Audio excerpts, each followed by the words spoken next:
Assalamualaikum warahmatullahi wabarakatuh.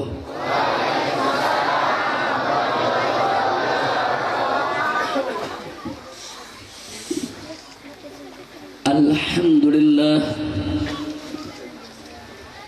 alhamdulillahil jabbaril qahhar, alhamdulillahil ghaffaris sattar.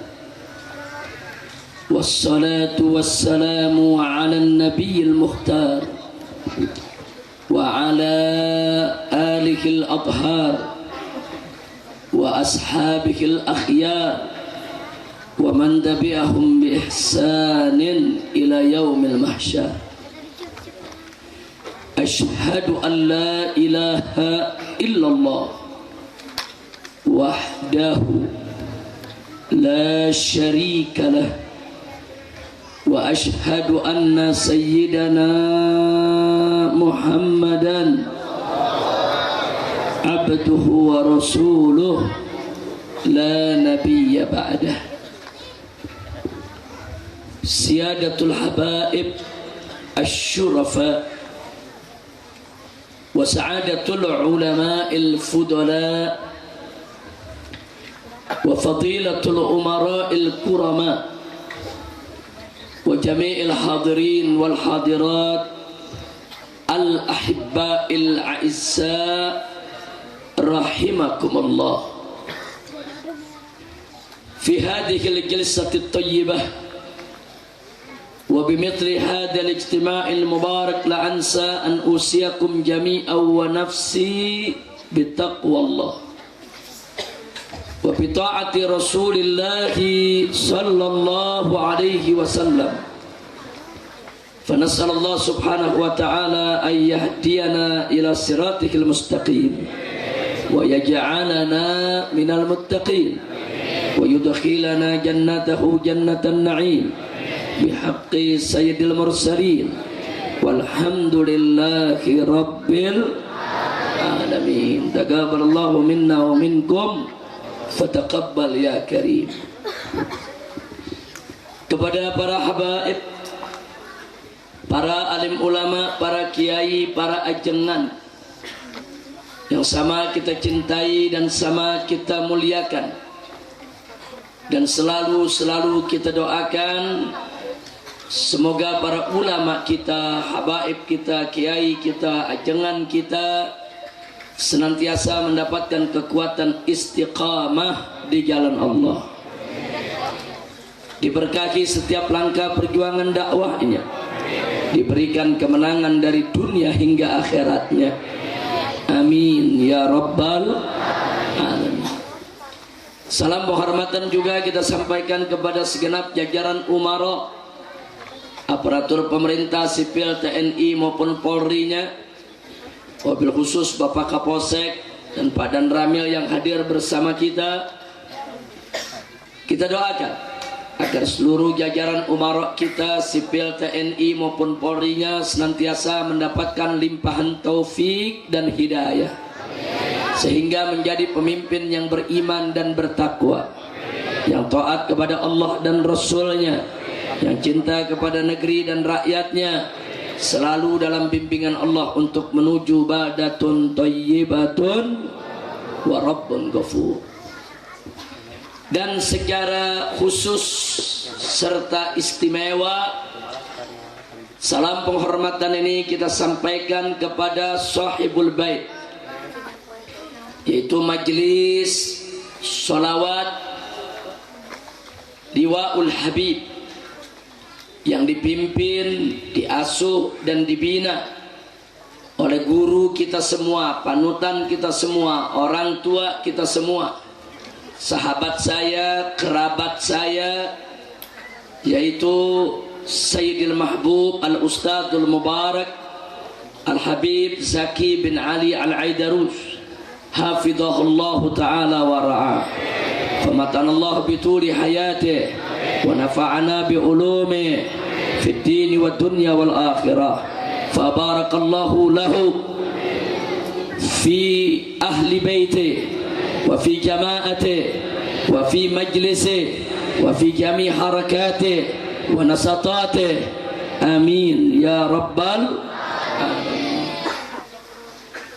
Kemudian tidak lupa salam penghormatan ini kita sampaikan kepada seluruh pihak yang telah ikut membantu kelancaran daripada acara pengajian ini.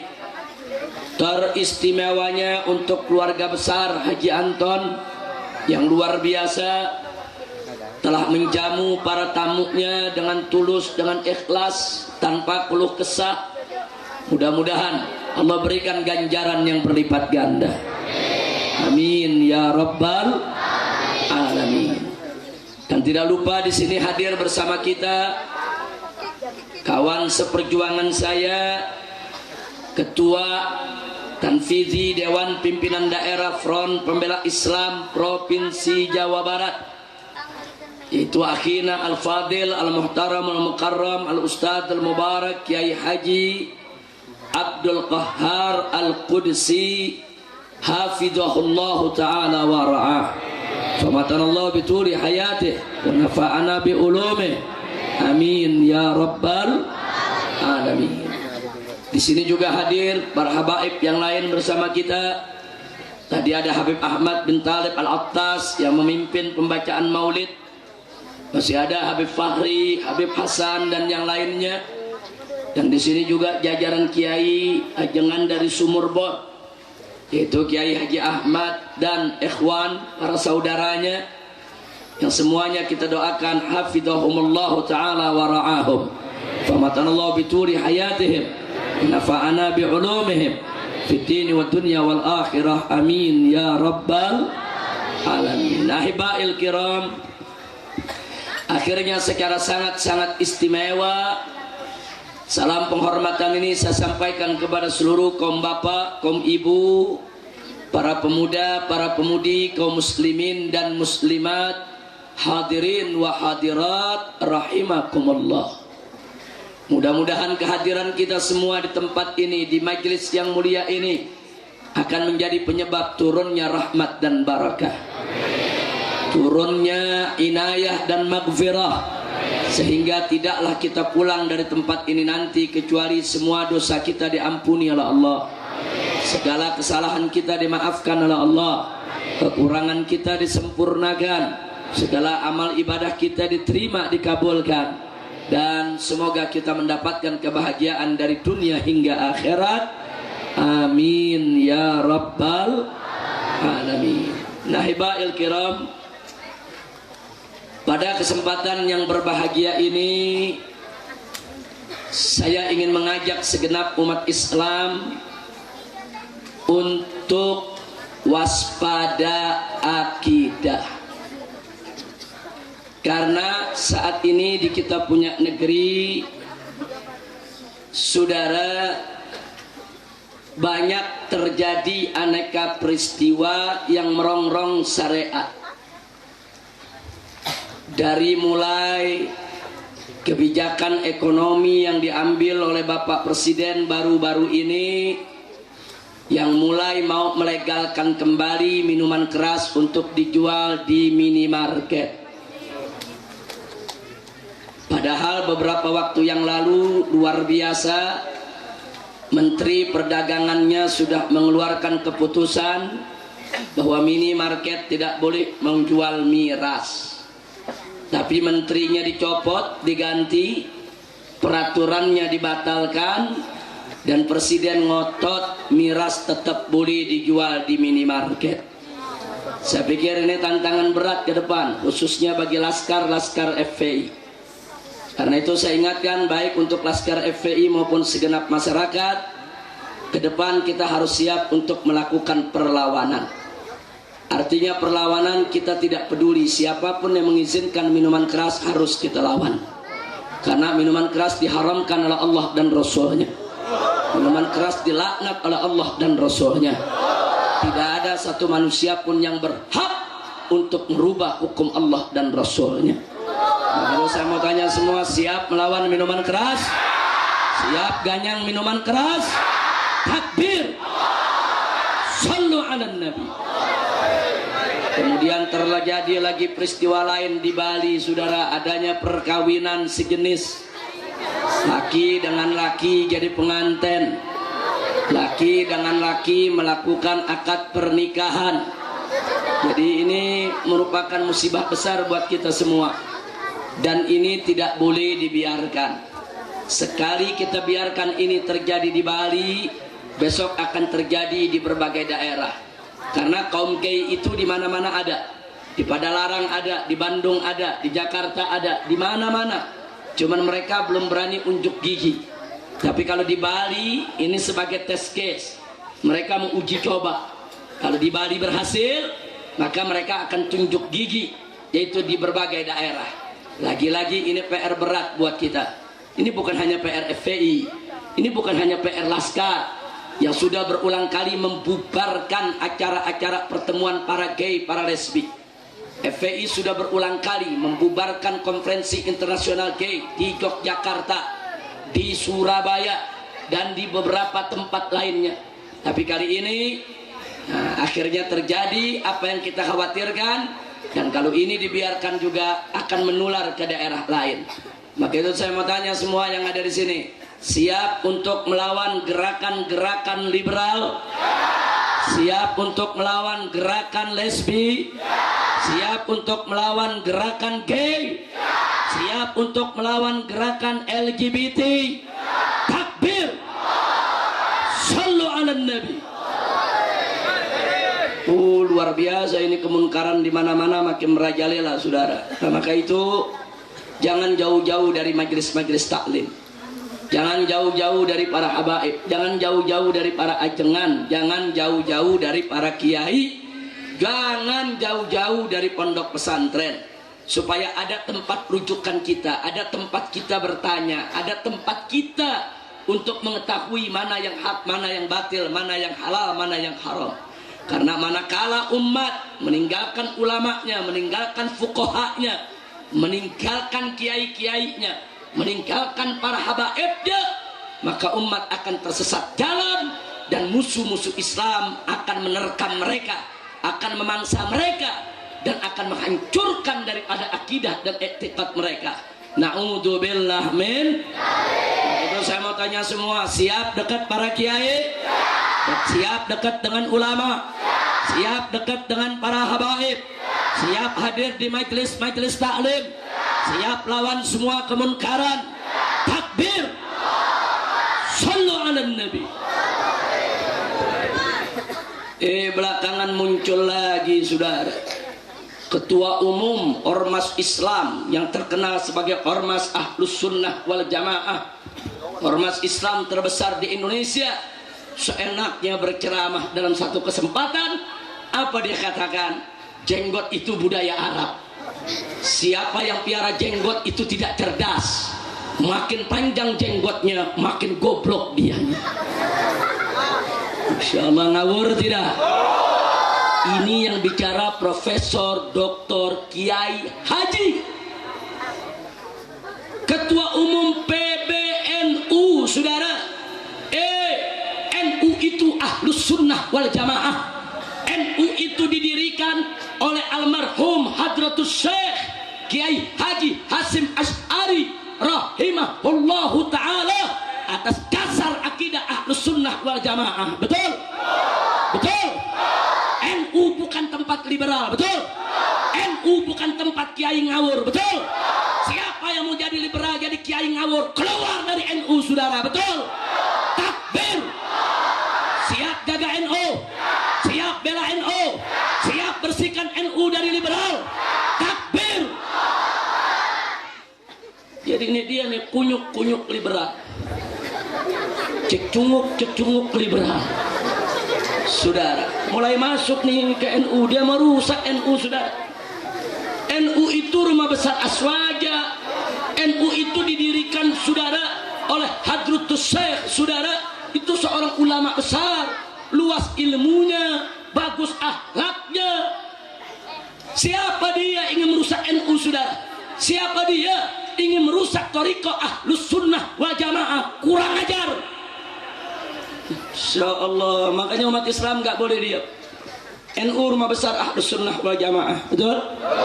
FPI bagian daripada Ahlus Sunnah wal Jamaah, betul? Maka itu FPI tetap harus peduli kepada rumah besarnya, betul? Saya mau tanya, kalau NU dimasuki sama Cik Cunguk liberal, ridho tidak? Ridho tidak? Jadi Cik Cunguk saya mau tanya, dipiara atau diusir? Dipiara atau diusir? Takbir! Sallu ala Nabi. Nah, oleh karenanya pada malam hari ini, tenang dulu, ini baru pembukaan gigi 1. Baru pembukaan gigi, belum gigi 7, Beb. Baru gigi 1. Jangan semua kita bahas, nanti ngajinya sampai pagi lagi. Bu, siap ngaji? Alhamdulillah. Kumaha damang, Bu? Alhamdulillah. Semuanya sehat walafiat. Bagus. Nah, anak-anak muda di sini siap ngaji? Siap ngaji? Sampai pagi? Takbir! Sallu ala Nabi. Nah, maka itu pada malam hari ini yang ingin saya sampaikan dalam ceramah saya adalah tentang Islam Nusantara. Lagi ramai dibicarakan Islam Nusantara. Presiden berpidato di DPR RI mengatakan Islam kita adalah Islam Nusantara. Ketua PBNU Kiai Haji Agil Siraj saudara mengatakan Islam Nusantara adalah Islam yang santun, bukan Islam Arab yang radikal. Nabinya dari Nusantara atau dari Arab? Nabi, saya mau tanya, dari Nusantara atau dari Arab? Berarti Nabi Islam radikal. Ya begitu dong saudara. Islam Nusantara, Islam yang lembut dan santun. Islam Arab, Islam yang keras dan radikal. Nabi dari mana? Nabi dari mana? Berarti Nabi Islam radikal dong. Ngawur tidak? Ngawur tidak? Jangan-jangan liberal ini ada gila ini dikit. Wong edan sudah. Nah begitu sekarang saya mau tanya, mau ngaji tidak? Mau tahu Islam Nusantara? Betul? Mari kita ngaji, saudara. Apa yang dimaksud dengan Islam Nusantara? Saudara, andai kata yang dimaksud dengan Islam Nusantara adalah Islam di Nusantara, hanya merupakan kaidah idhofah mudhof ilaih kalau dalam bahasa Arab, saudara. Kalau yang dimaksud dengan Islam Nusantara adalah Islam yang sudah melekat menjadi bagian daripada kehidupan di Nusantara, saudara. Kalau yang dimaksud dengan Islam Nusantara adalah Islam yang santun, lembut, arif, bijak, rahmatan lil alamin, dan seterusnya dan seterusnya, maka saudara, kita tidak akan pernah menolaknya. Dada kita terbuka, kita terima itu istilah, dan umat Islam tidak akan pernah memprotesnya. Tidak ada masalah, saudara. Tapi yang jadi persoalan, apa betul yang dimaksud Islam Nusantara seperti itu, saudara? Mari kita lihat. Kita lihat bukan hanya sekedar pengakuan orang, tapi mari kita lihat siapa pengusung Islam liberal, siapa pengusung Islam Nusantara, dan apa yang mereka maksud dengan Islam Nusantara. Buka tulisannya, baca buku-buku mereka, saudara. Dengarkan ceramah mereka yang sudah disebarluaskan di YouTube sana, saudara. Nanti kita akan tahu apa yang mereka maksud dengan Islam Nusantara. Nah, kiai-kiai sepuh yang tulus, yang mukhlis, yang baik, begitu bertanya kepada mereka, apa sih Islam Nusantara? Mereka jawab, Kiai, Islam Nusantara itu Islam yang rahmatan lil alamin, Islam yang santun, Islam yang lembut. Apa jawab Kiai? Kalau begitu saya setuju. Nah begitu Kiai ini setuju, dieksploitasi, sudah disebarluaskan. Kiai anu setuju, Kiai anu setuju, Kiai anu setuju, saudara. Padahal Kiai tadi, saudara, bertanya, dijawab, hanya memberikan pernyataan sesuai jawaban, saudara.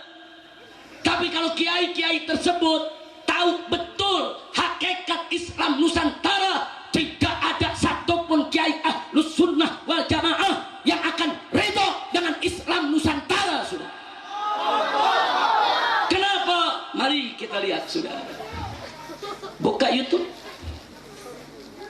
tulis Said Agil Siraj, dengarkan ceramahnya, saudara. Ceramah di aneka ragam tempat. Buka situs-situs liberal, saudara. Buka situs-situs liberal, saudara. Dengarkan apa yang mereka bicarakan di sana, saudara.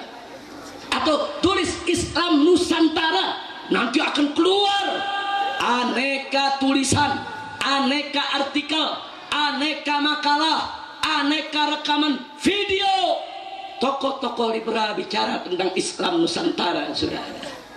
Dan itu menjadi bukti otentik buat kita semua apa yang dimaksud dengan Islam Nusantara. Maka itu malam ini sedikit saja saya mau sampaikan, saudara, karena kalau saya sampaikan semua akan sangat panjang sekali. Dan saya sudah buat 17 artikel, saya lempar di website pribadi saya tentang Islam Nusantara. Kalau satu artikel 1 jam, 17 artikel 17 jam. Berarti nggak pulang dulu ceramahnya, Habib. Nyambung terus. Makanya kita ringkeskan ini malam. Saya tanya sekali lagi, mau ngaji gak? Mau ngaji gak? Betul? Mau tahu Islam Nusantara? Mau tahu Islam Nusantara binatang macam apa? Betul? Mari kita lihat, saudara. Pertama, para pengusung Islam Nusantara melalui aneka artikel, makalah dan tulisannya yang dipublikasikan di berbagai media sosial, di berbagai media cetak maupun elektronik, saudara, apa mereka bilang? Mereka bilang Islam itu agama pendatang. Islam itu agama pendatang dari Arab, bukan agama asli bangsa Indonesia. Bukan. Terus kata mereka, saudara, karena Islam agama pendatang, maka Islam harus dipribumisasi, Islam harus dinusantarakan, Islam harus diindonesiakan. Yang oleh karenanya, kata mereka, saudara, tolak Arabisasi dalam ajaran Islam. Apa saja yang berbau Arab, tinggalkan, lepaskan. Nggak boleh untuk kita ambil. Saya rinci malam ini, saudara. Mulai dari yang pertama. Jadi tokoh-tokoh liberal pengusung Islam Nusantara mengatakan bahwa Islam adalah agama pendatang, maka itu mesti dinusantarakan agar menjadi Islam Nusantara, saudara. Saya mau tanya, jawab jangan. Jawab jangan. Jawab jangan. Saudara, siapa bilang Islam itu pendatang dari Arab? Saudara, kalau orang Arab di Indonesia itu pendatang, orang Cina di Indonesia itu pendatang, bangsa Arab itu di Indonesia pendatang. Tapi kalau Islam bukan pendatang dari Arab, sudah. Siapa bilang? Mari kita lihat, saudara. Islam dinun samawiyun. Islam itu agama langit, bukan dinun arabiyun, saudara. Bukan agama Arab. Islam itu agama langit, diturunkan oleh Allah Subhanahu wa ta'ala untuk pertama kalinya di tengah bangsa Arab, yang kemudian harus disebarluaskan ke seluruh bangsa-bangsa di dunia, saudara. Betul? Betul? Itulah sebabnya Allah firmankan dalam Al-Quranul Karim, faqala ta'ala, wa ma arsalnaka illa kafatan linnas basyiran wa nadhira. Sadaqallahul azim. Apa kata Allah dalam Al-Quran kepada Nabi Sayyiduna Muhammad sallallahu alaihi wasallam? Allah menyatakan wa ma arsalnaka, tidaklah kami utus engkau wahai Nabi, tidaklah kami utus engkau wahai Rasul, tidaklah kami utus engkau wahai Muhammad illa melainkan kafatan nas, untuk segenap umat manusia. Jadi Nabi diutus oleh Allah Subhanahu wa taala.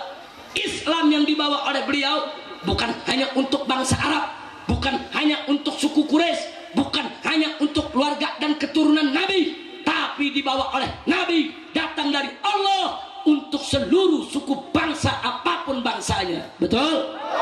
Betul? Dan begitu saya mau tanya, Islam itu dari Arab atau dari langit? Jawab yang kompak, dari Arab atau dari langit? Dari Arab atau dari langit? Dari bangsa Arab atau dari Allah? Dari orang Arab atau dari Allah? Yakin? Percaya? Beriman? Jadi kalau ada yang bilang Islam itu pendatang dari Arab, ngawur tidak? Pinter atau goblok? Goblok! Lah kok Islam pendatang dari Arab, saudara? Islam itu datang dari langit, diturunkan oleh siapa? Allah. Nah sekarang saya mau tanya, kata orang-orang liberal, saudara, karena Islam itu pendatang, maka Islam harus dipribumisasikan. Tunggu dulu bicara pendatang, saudara. Mari kita lihat, mari kita buktikan, saudara.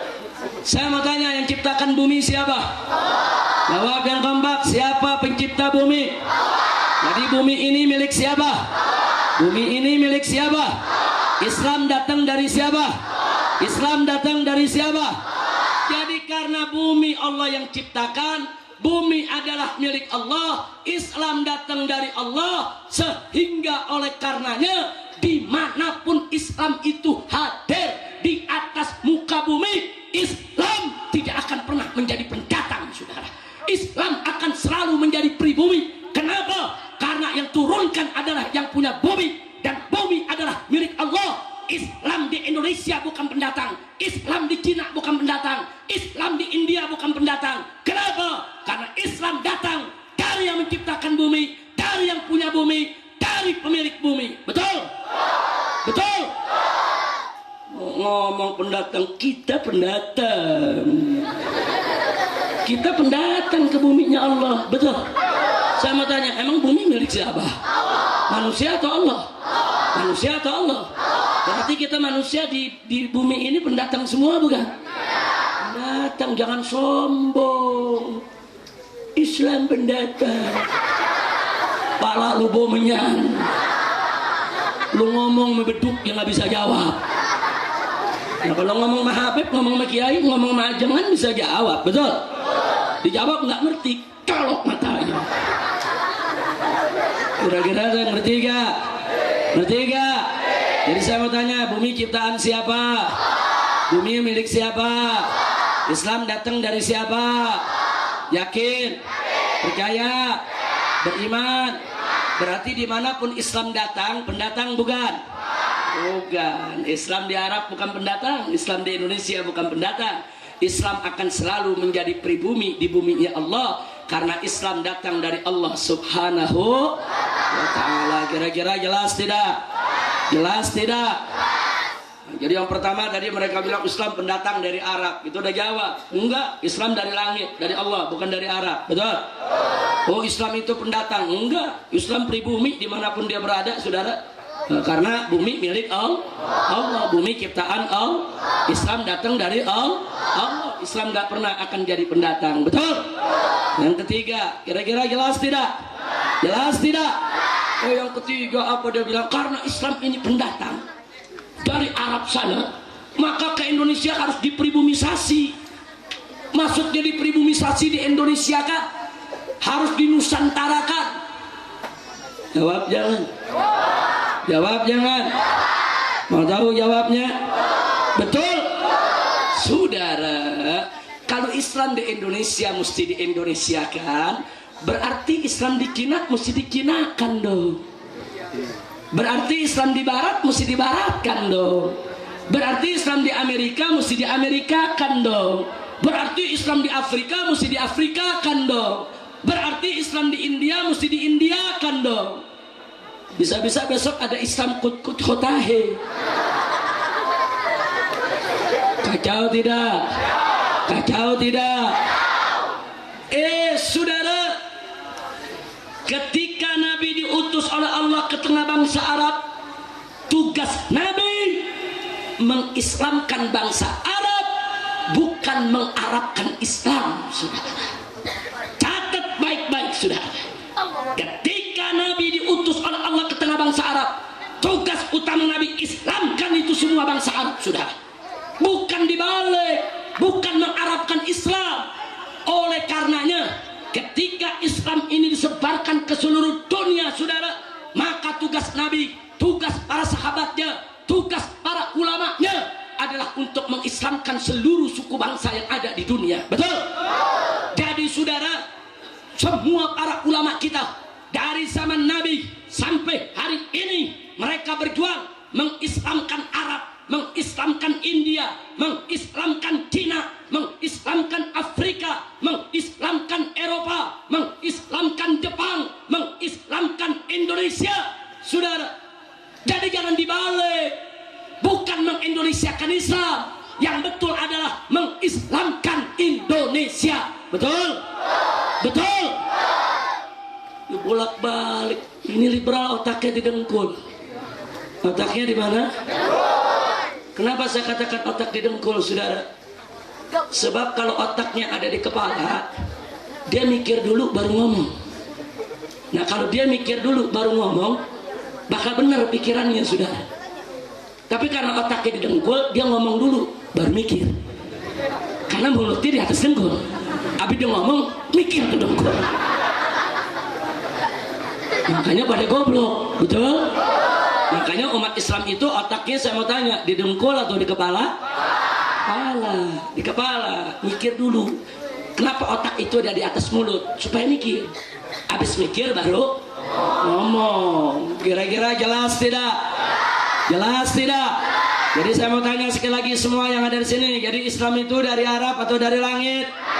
Dari orang Arab atau dari Allah? Yakin? Percaya? Baik, bumi milik siapa? Siapa menciptakan bumi? Islam datang dari siapa? Kalau begitu Islam di Arab pendatang bukan? Islam di Indonesia pendatang bukan? Islam di dunia pendatang bukan? Karena Islam dari Allah dan bumi milik Allah, sehingga dimanapun Islam akan selalu menjadi bumi. Saudara, kira-kira jelas tidak? Jelas tidak? Yakin, paham semua?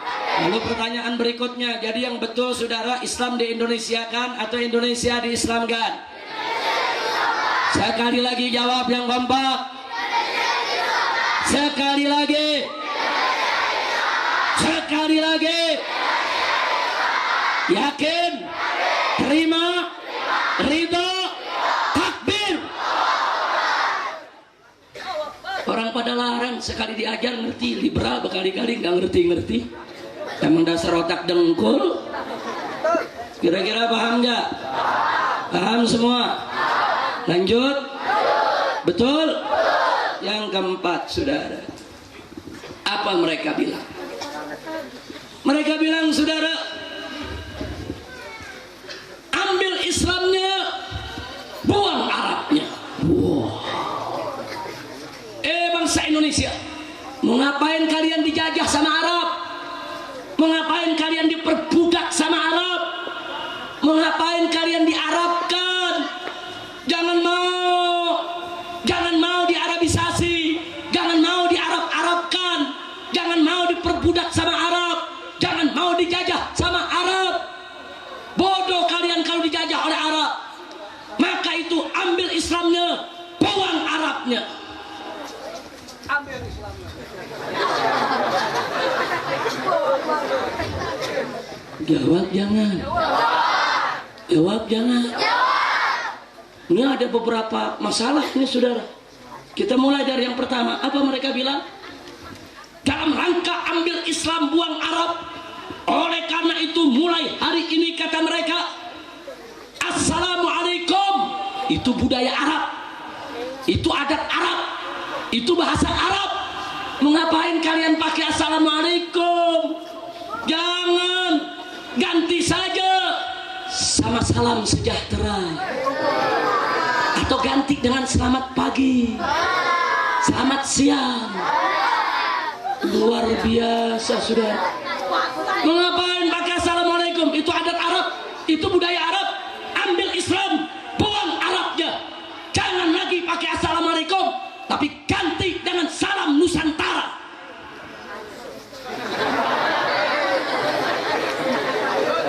Jawab jangan. Jawab jangan. Saudara, kalau assalamualaikum itu adat Arab mesti diganti sama selamat pagi, selamat siang.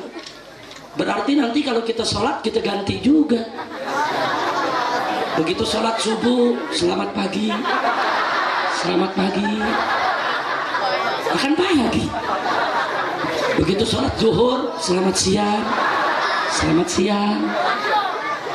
Begitu sholat asar berjamaah di masjid, imamnya selamat sore, selamat sore. Nah, kalau diganti dengan selamat begitu, betul? Betul? Nah, begitu maghrib, selamat senja, selamat petang, betul? Begitu sholat isya, selamat malam, selamat malam, betul? Begitu sholat tahajud dia bingung, mau dibilang malam udah lewat, mau dibilang pagi belum terang, akhirnya dia jawab selamat remeng-remeng. Kacau tidak? Kacau tidak? Jadi saya mau tanya yang hadir, assalamualaikumnya mau diganti gak? Mau diganti gak? Orang-orang liberal yang suruh ganti ngawur tidak? Gelo tidak? Edan tidak? Takbir! Sallu ala nabi. Iya saudara, ntar orang Batak nggak mau kalah. Khorasbah, khorasbah. Kacau saudara. Kacau tidak? Kacau tidak? Masya Allah. Kalau assalamualaikum, orang Batak assalamualaikum, orang Aceh assalamualaikum, orang Sunda assalamualaikum, orang Betawi assalamualaikum, orang Jawa assalamualaikum. Sama, seragam saudara. Nah kalau pakai selamat siang, selamat malam, orang Sunda nggak mau kalah pakai bahasa Sunda. Pakai bahasa Sunda apa? Hah? Susah bener. Hajiran abdi atuh. Iya. Kira-kira paham tidak? Jelas semua? Kita tunjukkan jawabannya saudara. Siapa bilang assalamualaikum itu budaya Arab? Buka sejarah, buka tarikh, baca kitab yang betul. Kalau baca tafsir Jalalain, jangan tafsir jalan lain. Betul? Baca tafsir yang betul yang Ahlus Sunnah punya saudara. Kalau kita buka sejarah saudara, di sana kita dapatkan fakta sejarah yang tidak bisa dipungkiri. Ternyata dulu sebelum Nabi diutus menjadi Rasul, tidak ada satu bangsa Arab pun yang memberikan ucapan salam dengan assalamualaikum. Enggak ada saudara. Ketika itu bangsa Arab kalau bertemu sesama mereka, ucapan salamnya adalah wasobaha. Apa itu wasobaha? Kalau bahasa kita selamat pagi atau pagi yang cerah, hari yang cerah saudara. Enggak ada Abu Jahal ketemu Abu Lahab assalamualaikum, enggak ada. Enggak ada saudara. Mereka tidak kenal assalamualaikum. Nah begitu Nabi diutus menjadi Rasul, mulai banyak pengikutnya. Nabi ajarkan kepada mereka tahiyatul Islam. Diajarin bagaimana cara kalau muslim ketemu dengan muslim. Nabi ajarkan, ucapkan assalamualaikum warahmatullahi wabarakatuh. Itu ajaran Nabi, itu ajaran Islam. Semenjak Nabi ajarkan itu salam, mulai saat itu tidak ada seorang muslim pun yang menggunakan wasobahah saudara. Padahal sebelumnya wasobahah, hatta para sahabat Nabi sebelumnya wasobahah saudara. Tapi begitu ada tahiyatul Islam, mereka nggak mau pakai lagi wasobahah. Nah ketika itu kelihatan perbedaan antara Islam dengan bukan Islam. Semua sahabat Nabi menggunakan assalamualaikum. Sementara orang-orang kafir di Mekah maupun Madinah sesama mereka menggunakan wasobaha. Dari salamnya sudah terlihat mana muslim, mana bukan muslim, sudah. Kira-kira jelas tidak? Kalau begitu saya mau tanya saudara, kalau begitu assalamualaikum itu budaya Arab atau ajaran Islam? Budaya Arab atau ajaran Islam? Adat Arab atau ajaran Islam? Takbir. Itu ajaran Islam, bukan budaya Arab. Oh, tapi ada yang bilang, tapi kan sekarang udah jadi budaya Arab. Betul, tapi bukan asalnya budaya Arab. Karena bangsa Arab rame-rame masuk Islam, kemudian mereka membudayakan assalamualaikum sampai turun-temurun. Akhirnya assalamualaikum menjadi budaya mereka. Bukan Arab saja, di Indonesia pun orang Indonesia sudah ratusan tahun masuk Islam, betul? Rame-rame menggunakan assalamualaikum, betul? Turun-temurun saudara pakai assalamualaikum, betul? Akhirnya assalamualaikum menjadi budaya Indonesia, saudara. Dari Sabang sampai Merauke, saudara, assalamualaikum menjadi budaya Nusantara, bukan budaya Arab saja. Apalagi orang Jakarta, saking membudayanya di Jakarta, assalamualaikum berubah menjadi lamalaikum. Orang Betawi kan begitu, kalau lamalaikum jawabnya waalaikumsalam. Itu orang Arab sendiri nggak paham. Itu orang Arab datang, lamalaikum, apaan lamalaikum? Saya tidak katakan lamalaikum itu bagus, waalaikumsalam itu bagus, tidak. Cuman saya ingin menunjukkan saudara, saking membudayanya, saking berurat berakarnya menjadi bagian hidup orang Betawi. Assalamualaikum jadi lamalaikum, waalaikumsalam menjadi waalaikumsalam. Saking berurat berakar, saudara. Insya Allah, kira-kira jelas tidak? Jadi assalamualaikum sekarang ini menjadi budaya dunia, bukan hanya budaya Arab, bukan hanya budaya Nusantara. Sudah di seluruh dunia, dimanapun ada orang Islam, salam mereka adalah assalamualaikum. Betul? Betul? Jadi jawab sekali lagi. Kalau gitu assalamualaikum, saya mau tanya saudara, budaya Arab atau ajaran Islam? Budaya Arab atau ajaran Islam? Kalau begitu apa anda mau assalamualaikum diganti dengan salam sejahtera? Apa mau diganti dengan selamat pagi? Apa mau diganti dengan selamat siang? Apa mau diganti dengan selamat malam? Takbir. Siap jaga assalamualaikum, siap lestarikan assalamualaikum, siap tetap pakai assalamualaikum. Takbir. Sallu ala nabi. Kira-kira jelas gak? Terang terang. Bu, sadayana parantos ngartos. Parantos ngartos. Alhamdulillah. Abdi mah teu ngartos bahasa Sunda. Teu tiasa. Ngartosna seeutik. Sekieu. Insyaallah. Kira-kira saya sampaikan terang tidak? Paham semua? Baik, yang kedua masih soal ambil Islam buang Arab. Barusan assalamualaikum itu dihantam media. Sekarang apa mereka bilang? Ambil Islam buang Arabnya. Maka itu hai ibu-ibu, mengapain kalian pakai jilbab? Kata mereka, jilbab itu budaya Arab, itu pakaian perempuan Arab, itu adat Arab. Mengapain kalian diarabkan? Mengapain diperbudak sama Arab? Mengapain dijajah sama Arab? Pakai saja pakaian budaya kita, nggak usah pakai jilbab. Itu jilbab Arab. Ambil Islamnya, buang Arabnya. Ambil Islamnya, buang jilbabnya.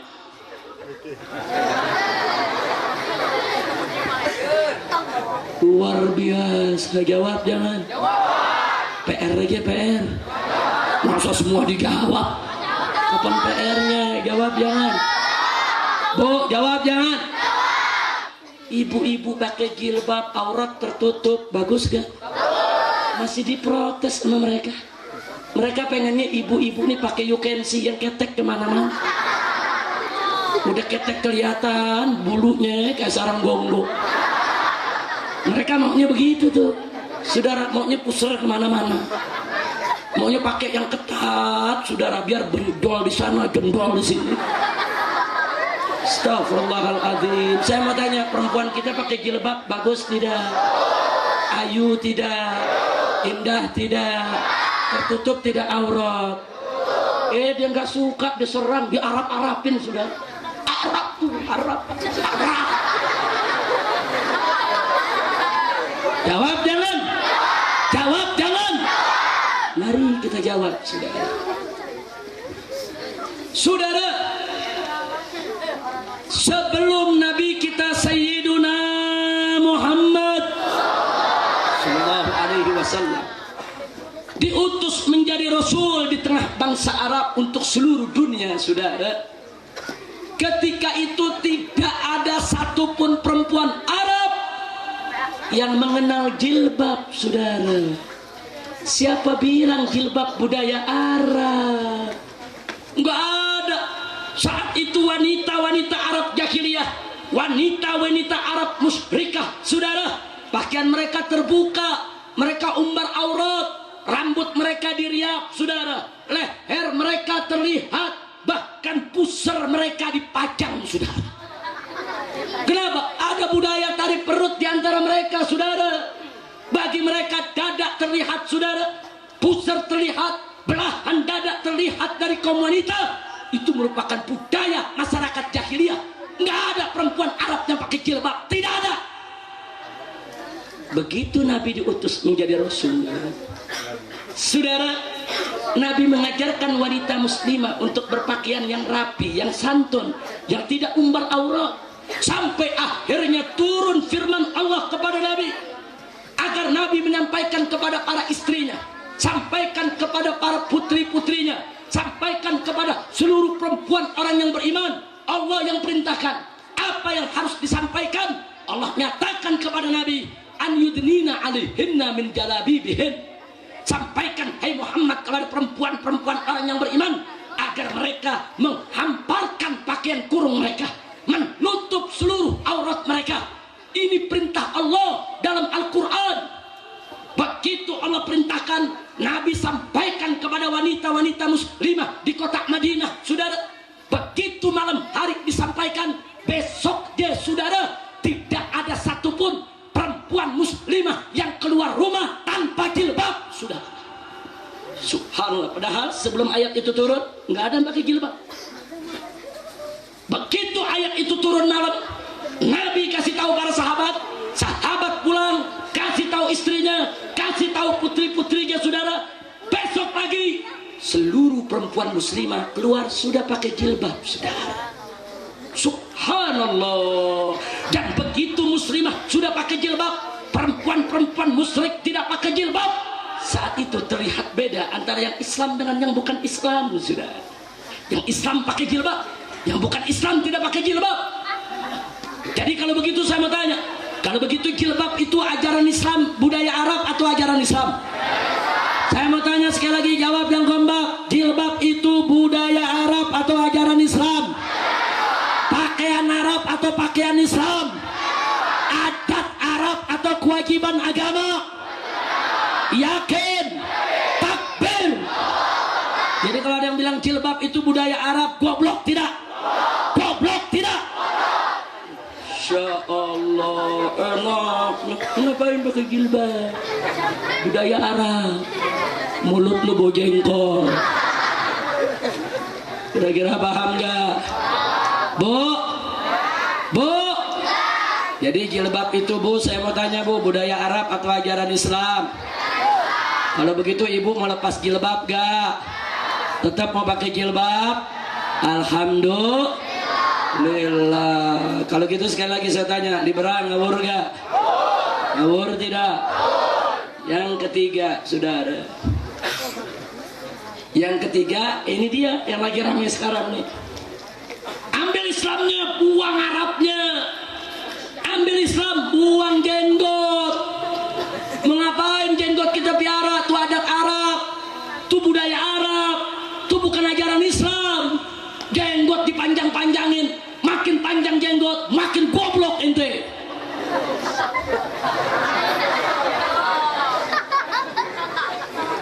Saudara, dalam mazhab Imam Syafi'i jenggot memang tidak wajib. hukumnya sunnah. Tapi dalam beberapa mazhab yang lain jenggot itu wajib. Terlepas daripada perbedaan pendapat, memanjangkan jenggot itu saudara tidak lain dan tidak bukan merupakan ajaran Nabi. Nabi yang ngajarin, Nabi yang suruh umatnya saudara. Dan nggak sampai di situ, Nabi mengamalkannya saudara. Nabi pakai jenggot. Jadi kalau pakai jenggot itu goblok, berarti Nabi goblok dong. Astagfirullahaladzim. Kurang ajar tidak? Kurang ajar tidak? Kurang ajar tidak? Ternyata yang ngomong begitu bapaknya pakai jenggot. Berarti bapaknya sudah. Dan kita punya fotonya. Dulu dia ini sekolah saudara di Ummul Qura.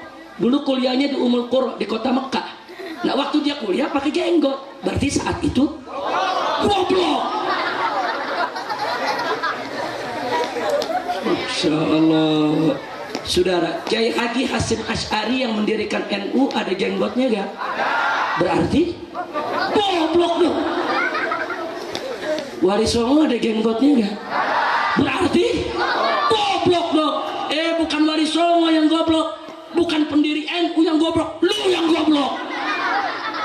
Betul? Betul? Sampai sewot bener sama jenggot dia sewot. Nggak boleh begitu. Profesor doktor kok sewot sama jenggot. Jangan-jangan profesor doktornya urusan pejenggotan kali. Innalillahi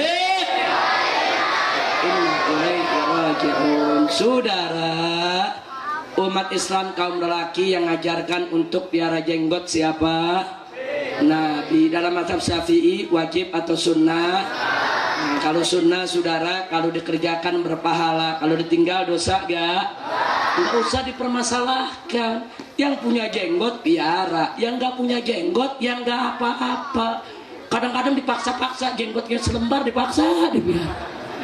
Cuma selembar satu kayak gantungan kunci. Jangan dipaksa. Yang punya jenggot piara, yang nggak punya jenggot nggak usah dipaksa, karena jenggot hukumnya Nah, tapi yang jelas kalau Nabi yang ngajarin saudara, berarti jenggot itu budaya Arab atau ajaran Islam? Jawab yang kompak, budaya Arab atau ajaran Islam? Siapa yang mengajarkan tentang jenggot? Siapa yang mengajarkan tentang jenggot? Takbir. Kalau Nabi yang mengajarkan berarti salah atau benar? Jelek atau bagus? Perlu dijaga tidak? Perlu diikuti tidak? Jadi kalau ada yang mengatakan orang berjenggot goblok, ngawur tidak? Orang tersebut cerdas atau goblok? Cerdas atau goblok? Takbir. Shallu ala Nabi. Tapi bingung kok orang goblok jadi ketua PBNU ya? Mikir lagi sudah. Makanya orang NU nggak boleh diam. Mau nggak dipimpin orang goblok? Mau tidak mau dipimpin orang goblok? Siap jaga NU, siap bela NU, siap bersihkan NU dari orang goblok. Takbir. Sallu ala Nabi. Udah berapa barusan? 3. 4 tuh yang pertama. Ini urusan ambil Islam, buang Arab, kan baru 3. Ambil Islam, buang salam. Ambil Islam, buang jilbab. Ambil Islam, buang jenggot. Kan begitu kan? Sekarang jadi yang keberapa? Apa mereka bilang? Ambil Islam, buang Arab. Maka itu kalau baca Al-Quran nggak perlu pakai langgam Arab. Mau ngapain baca Al-Quran pakai langgam Arab? Kita di bangsa Indonesia, kita di masyarakat Nusantara, baca Al-Quran dengan langgam Nusantara, baca Al-Quran dengan langgam Indonesia. Mau ngapain dengan langgam Arab? Hah? Mau dijajah sama Arab? Mau diperbudak sama Arab? Mau ngapain kamu diarabkan? Baca Al-Quran dengan langgam daerah. Luar biasa. Makanya jangan kaget pada tanggal 15 Mei tahun 2015 ketika diadakan acara Isra Mi'raj di Istana Presiden RI di Jakarta, saudara, Pembaca Al-Qur'annya membaca Al-Qur'an dengan langgam dalam pewayangan. Betul? Ada yang lihat? Ada lihat di TV? Lihat di YouTube? Tahu rekamannya? Bukan fitnah, saudara. Dibaca di istana, depan presiden, depan menteri-menteri, saudara, di depan tamu-tamu negara, saudara, ditayangkan di televisi. Jutaan orang Indonesia menyaksikannya, saudara. Coba kita lihat, ini bagian daripada perjuangan mereka. Ya, mereka menginginkan buang itu Arabnya, ambil Islamnya, cukup ambil Al-Qur'annya, baca itu Al-Qur'an, tidak perlu dengan langgam Arab, tapi baca dengan langgam Nusantara.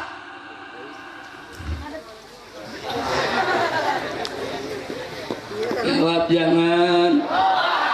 Jawab jangan. Ini ngomong-ngomong semua yang saya kasih jawaban kira-kira paham nggak? Kan lu nggak nyatet, ntar sampai rumah lupa. Kalau yang merekam bisa denger lagi rekamannya, betul? Makanya lain kali tablik akbar bawa buku. Bawa apa? Bawa buku, bawa pulpen. Palingan panitia bingung kok pada bawa buku semua kayak anak SD. Qayyidul ilma bil kitabah. Catat, ikat itu ilmu dengan tulisan, saudara, supaya nanti sampai di rumah ingat tadi Habib ngomong apa ya, 1, 2, 3, 4, jawabnya begini, tulis. Nah kalau sekarang nggak sempat tulis, nanti sampai rumah jangan tidur dulu, nulis dulu, jangan sampai lu setuju? Betul? Pokoknya yang nggak nulis besok pantatnya bisulan. Jangan diaminin. Mudah-mudahan sehat semua. Amin. Amin. Baik, saya mau tanya, jawab jangan. Siap dengar jawabannya? Betul? Saudara, Al-Quranul Karim adalah kitab Allah. Kitab Allah, kitab suci, mulia, agung, suci, tidak boleh disembarangi, saudara. Oleh karenanya dalam Al-Quranul Karim Allah subhanahu wa ta'ala berfirman, faqala ta'ala warattilil qur'ana tartila. Bacalah Al-Quran dengan tartil. Sayyidina Ali ibn Abi Thalib radhiyallahu ta'ala anhu ditanya oleh seorang sahabatnya, mal muradu bitartil, apa yang dimaksud dengan tartil? Sayyidina Ali karamallahu wajhah menjawab, tartil ialah i'ta'ul hurufi huquqaha, memberikan setiap huruf Al-Quran sesuai dengan hak-haknya, saudara. Setiap huruf Al-Quran punya hak pembacaan. Bagaimana cara pengucapannya, dari mana makharijul hurufnya, saudara. Enggak sampai di situ, bagaimana munculnya bunyi-bunyi suara itu, saudara. Enggak sampai di situ, bagaimana pengucapannya ketika satu huruf bertemu dengan huruf yang lain. Muncul ilmu tajwid, saudara. Ada tentang idharnya, ikhfa'nya, idghamnya, saudara. Belum lagi iklabnya, saudara, qalqalahnya, dan seterusnya, saudara. Enggak boleh sembarangan baca Al-Quran. Al-Quran punya aturan, Al-Quran punya tata tertib, Al-Quran punya syarat, punya adab untuk membacanya, saudara. Termasuk tentang qiraatnya, saudara. Enggak boleh ada seorang walaupun dia ahli qiraat sembarangan membaca Al-Quran dengan qiraat yang syadzah, dengan qiraat yang dhaifah. Dia wajib untuk membaca dengan qiraat yang mutawatirah, saudara. Qiraat yang mutawatirah, saudara, diantaranya ada 7 qiraat. Ada yang berpendapat 10 qiraat sampai 14 qiraat, saudara. Enggak boleh sembarangan menciptakan qiraat tanpa sanad bersambung kepada Nabi, saudara. Karena setiap qiraat para imam qiraat itu punya sanad muttasil. Dia dapat dari gurunya, gurunya dapat dari gurunya, sampai dari sahabat Nabi, sampai dari Nabi Muhammad sallallahu alaihi wasallam, saudara. Enggak boleh sembarangan baca Quran, saudara. Kira-kira jelas tidak? Lalu kalau soal langgam bagaimana? Nabi yang suruh, saudara. Nabi bersabda dalam satu hadisnya, beliau mengatakan, Iqra'ul Quran bil biluhunil arabi, bacalah Al-Quran dengan langgam Arab. Nabi yang suruh, saudara. Masya Allah, ada orang nanya, kenapa sih baca Al-Quran harus dengan langgam Arab? Jawabnya gampang, karena Al-Quran diturunkan dalam bahasa Arab. Kalau Al-Quran diturunkan dalam bahasa Jawa, silakan baca dengan langgam Jawa, saudara. Ini Al-Quran diturunkan dalam bahasa Arab, saudara. Saya mau tanya, kalau ada orang ngomong bahasa Sunda pakai logat Betawi, enak enggak? Enggak enak. Orang Sunda juga kesel, apa-apaan nih? Kunaon dia ngomong seenaknya. Saya mau tanya, saudara, kalau ada orang dari luar Jakarta, katakan dari Jawa masuk ke Jakarta, baru sehari sok ngomong lu gue, udah gitu logat Jawanya medok, enak apa enggak? Enggak enak, saudara. Atau orang ngomong bahasa Inggris begini, I'm going to Bandung. Saya mau tanya, enak apa enggak? Enak apa enggak?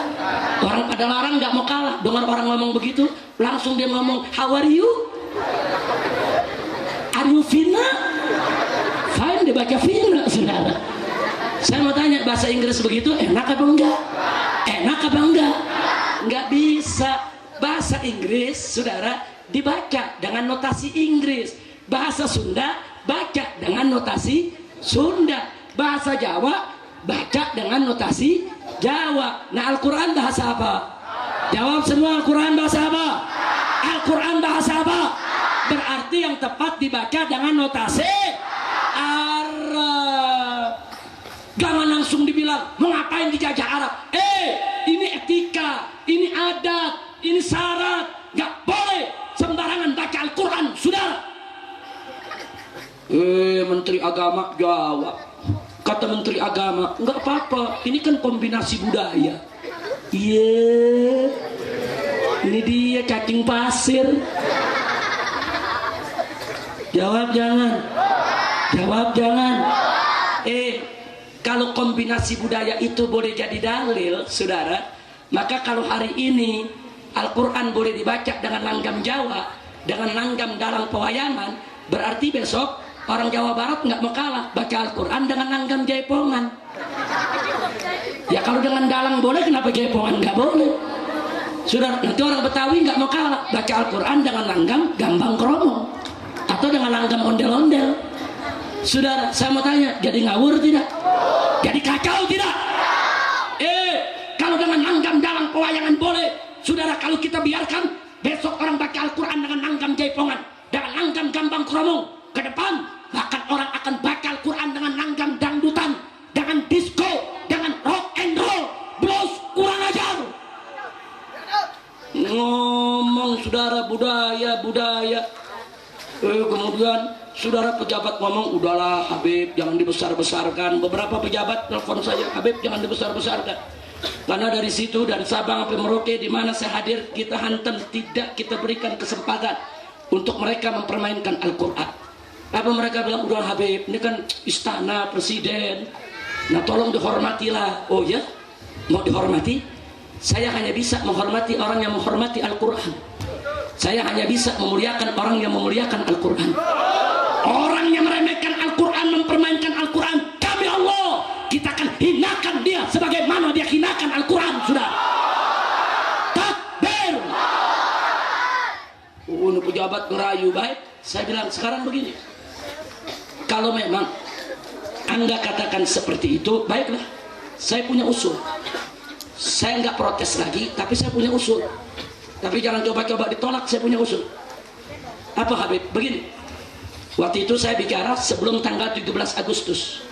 Saya katakan kepada para pejabat, nanti tanggal 17 Agustus itu di Istana Presiden ada peringatan HUT RI. Betul? Nah, saya usul nanti Bapak Presiden memimpin, yaitu membawakan lagu Indonesia Raya dengan langgam Jawa. Kan Nusantara. Jangan lagu Indonesia dengan langgam Indonesia saja dong. Hargai dong orang Jawa, hargai dong orang Sunda, hargai dong orang Betawi. Atau paling tidak karena ada di Jakarta, ya bawakanlah Indonesia Raya dengan langgam nonton ondel-ondel. Atau lagu Cicak Rowo. Boleh gak? Saudara tahu lagu ondel-ondel? Nah, orang Betawi punya lagu, tahu gak? Nyok, kita nonton ondel-ondel. Nyok, Indonesia tanah airku. Oi! Saya tanya, kacau tidak? Kacau tidak? Saya mau tanya, apa boleh lagu Indonesia Raya dinyanyikan begitu? Enggak boleh, saudara. Ada undang-undangnya, saudara. Undang-undang nomor 24 tahun 2009, lambang negara tidak boleh direcehkan, saudara. Siapa yang melecehkan lambang negara, sekurang-kurangnya dipenjara 5 tahun, saudara. Enggak boleh. Apa itu lambang negara? Lambang Garuda Pancasila, kemudian bendera merah putih, termasuk lagu Indonesia Raya, saudara. Ini pejabat bilang nggak mungkin, nggak boleh. Kalau lagu Indonesia Raya tidak boleh dihinakan, lagu Indonesia Raya tidak boleh diubah-ubah cara membawakannya. Dengan hak apa kau baca Al-Quran dengan langgam dalam pewayangan? Kurang ajar. Takbir. Ini Al-Quran, kitab suci, kitab agung, kitab mulia, kitabullah. Gak boleh kau sembarangan. Insya Allah. Giliran lagu Indonesia Raya nggak berani dia ubah, giliran Al-Quran dia ubah. Kurang ajar gak? Kurang ajar gak? Anda biar tahu, saudara, Bung Karno, pahlawan bangsa, orang besar, kalau bikin acara pembacaan Al-Quran nggak pernah mengganti langgamnya dengan langgam Jawa, saudara. Presiden Soeharto 32 tahun jadi presiden, saudara, ditakuti oleh musuh-musuhnya, disegani oleh kawan-kawannya, dikenal galak, saudara, diktator, saudara. Tapi sekeras-kerasnya Soeharto, setiap menggelar Isra Mi'raj, membaca Al-Quran dengan langgam semestinya, saudara. Gak pernah Soeharto mengganti dengan langgam Jawa. Padahal Soeharto sangat Jawa, cinta kepada budaya Jawa, tata krama Jawa. Tapi untuk Al-Quran gak berani sang jenderal untuk merubahnya. Betul? Begitu juga saudara Habibie ketika menjadi presiden, walaupun hanya sebentar, profesor, doktor, insinyur, orang pintar, bisa bikin pesawat terbang, saudara. Tapi kalau kelar baca Al-Quran, gak berani untuk merubah-ubahnya, saudara. Begitu juga Gus Dur, sekalipun kontroversial, sudah enggak, Gus Dur gak pernah berani ubah-ubah baca Al-Quran, sudah. Walaupun pernyataannya sering menimbulkan kegaduhan, kontroversial, tapi dalam prakteknya Gus Durnya, Megawatinya, SBY-nya tidak berani di dalam pembacaan Al-Quran untuk merubah dengan sembarangan langgam. Giliran Joko Dok,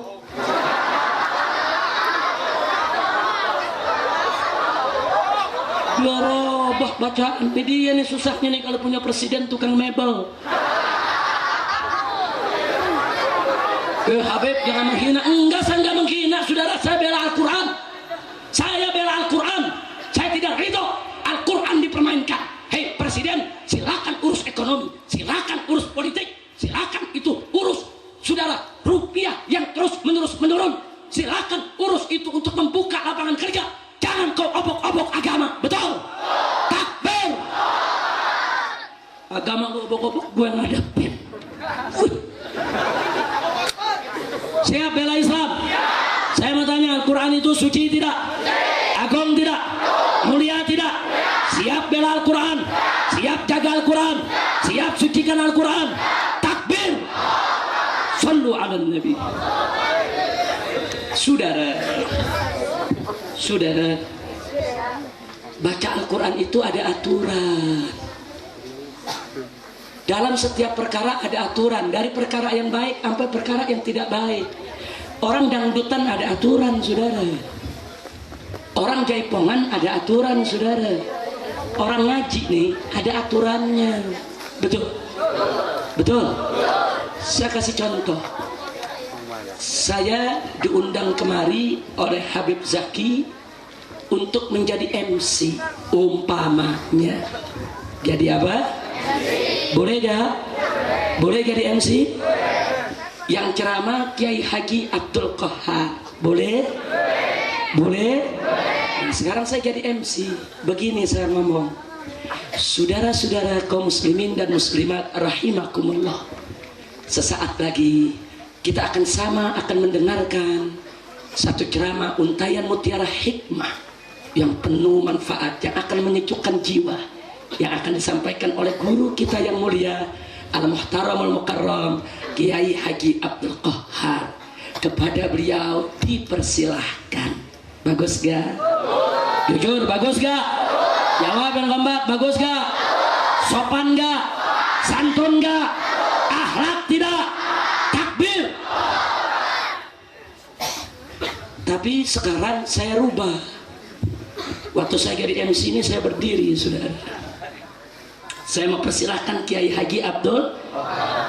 Apa saya bilang? Penonton semua, hei para penonton yang berbahagia, sebentar lagi kita akan sama-sama menyaksikan ya Mubalik Internasional yang kita datangkan dari luar negeri.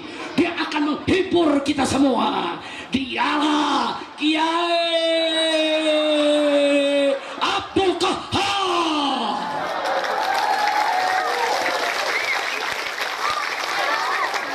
Lu tepuk tangan. Yang di belakang nanya, ini mau ceramah apa mau main tinju? Saya mau tanya, tuh cara saya tadi tuh barusan ngawur gak? Sopan gak? Santun gak? Akhlak gak? Bermoral gak? Kurang ajar tidak? Lo kenapa? Karena ceramah ada etika, mau main tinju ada aturan, jangan dicampur aduk. Betul? Kira-kira saya kasih contoh begitu, paham gak? Paham gak? Saudara, nah gara-gara saya jadi MC begitu, dunia gempar. Hebat ini Habib Rizik ini. Akhirnya di Indonesia ada pertandingan tinju internasional yang diundang Mike Tyson di Stadion Utama Senayan. Nah, akhirnya para panitia, sponsornya semua rapat, siapa jadi MC-nya? Oh, Habib Rizik. Saya diundang, sudah. Oh, bayarannya jutaan dolar. Saya terima, sudah. Kapan lagi jadi MC $1 juta? Terima jangan? Terima jangan? Lu nyuruh terima. Nah, begitu 100.000 penonton sudah kumpul di Stadion Senayan. Di tengah sudah dibuat ring, saudara, untuk pertandingan tinju. Saya naik ke atas ring, pakai jubah.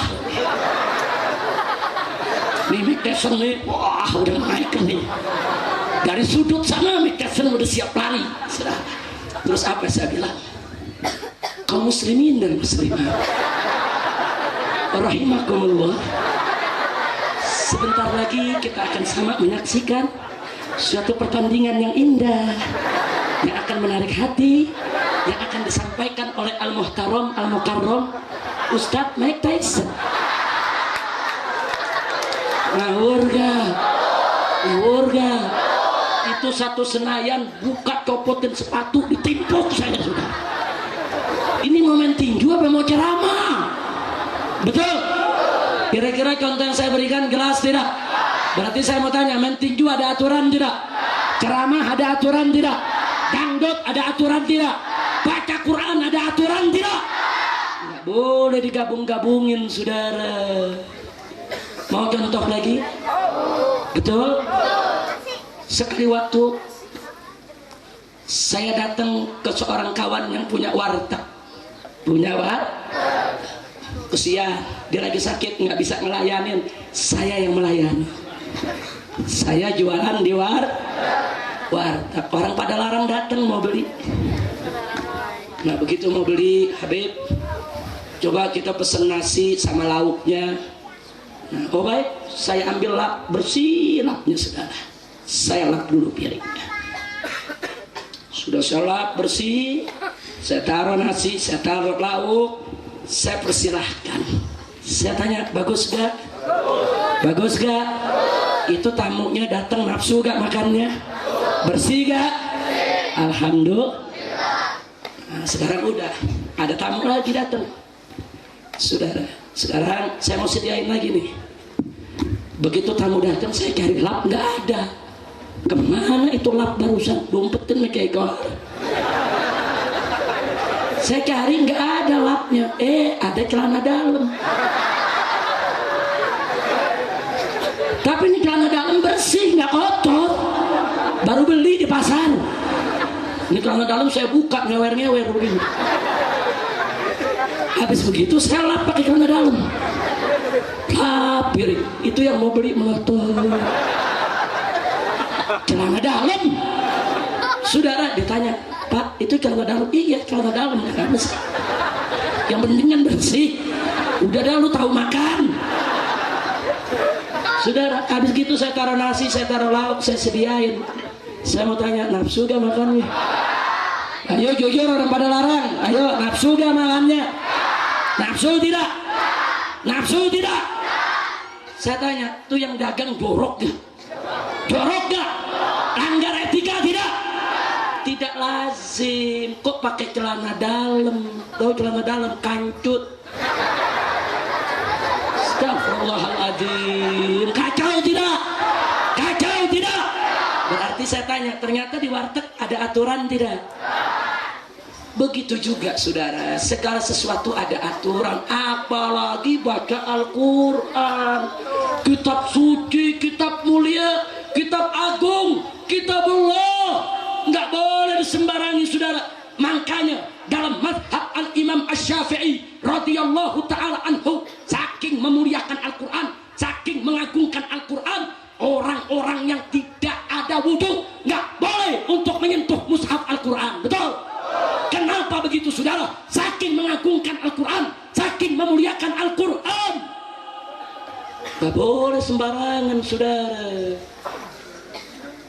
Nah baik saudara, satu lagi yang saya mau tambahkan, jangankan pakai langgam Jawa dalam pewayangan, pakai langgam Arab saja nggak semuanya boleh saudara. Nabi suruh baca Al-Quran dengan langgam Arab. Langgam Arab yang mana? Langgam Arab yang disepakati oleh para qurra dan para huffaz saudara. Nggak boleh sembarangan. Saya buktikan saudara, ada langgam-langgam Arab, walaupun itu langgam Arab, tetap tidak boleh untuk digunakan buat membaca Al-Quran. Kita buktikan. Satu, saya mau tanya, gambus dari mana? Ayo jawab yang keempat, gambus dari mana? Lu ngomong Arabnya takut amat. Gambus dari mana? Gambus dari mana? Ngomong Arabnya yang medok. Arab. Gambus dari mana? Gambus dari mana? Nah, sekarang saya mau tanya, apa boleh baca Al-Quran dengan nada gambus? Nggak boleh. Kenapa nggak boleh? Karena gambus untuk pertunjukan hiburan, bukan ibadah saudara. Kira-kira jelas tidak? Yang kedua saya mau tanya, qasidahan dari mana? Jawab yang kompak, qasidahan dari mana? Lalu apa boleh baca Al-Quran dengan notasi qasidahan? Nggak boleh, walaupun itu dari Arab saudara. Yang ketiga saya mau tanya lagi, tari perut dari mana? Jawab yang kompak, dari mana? Tari perut dari Jawa bukan? Dari Sunda bukan? Dari Betawi bukan? Dari mana tari perut? Dari mana tari perut? Kalau begitu baca Al-Quran dengan nada tari perut boleh tidak? Boleh tidak? Barang siapa yang dengan sengaja membaca Al-Quran dengan nada tari perut, padahal dia tahu nada tari perut itu untuk pertunjukan maksiat, maka berarti dia sudah melecehkan Al-Quran saudara. Dan hati-hati dalam akidah Ahlus Sunnah wal Jamaah, man istahza'a bil Quran faqad irtadda. Barang siapa yang memperolok-olok Al-Quran, melecehkan Al-Quran, merendahkan Al-Quran, maka dia sudah murtad, keluar dari Islam. Ya Allah, jangan sembarangan saudara. Kenapa gambus nggak boleh? Untuk pertunjukan. Kenapa qasidahan nggak boleh buat baca Al-Quran? Karena untuk pertunjukan. Kenapa tari perut nggak boleh nadanya? Untuk baca Al-Quran. Karena untuk pertunjukan maksiat. Nah sekarang saya mau tanya, itu dalam pewayangan untuk ibadah atau pertunjukan? Jawab yang kompak, untuk apa?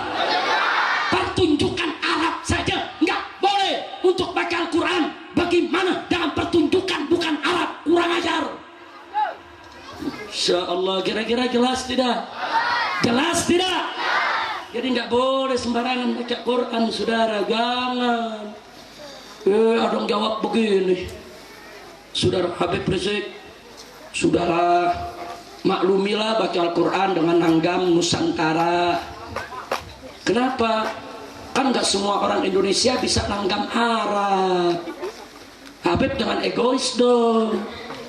Jangan dong mentang-mentang Habib bisa langgam Arab. Ini kan gak semua orang Indonesia bisa langgam Arab. Maklumilah kalau baca Quran dengan langgam dia sendiri.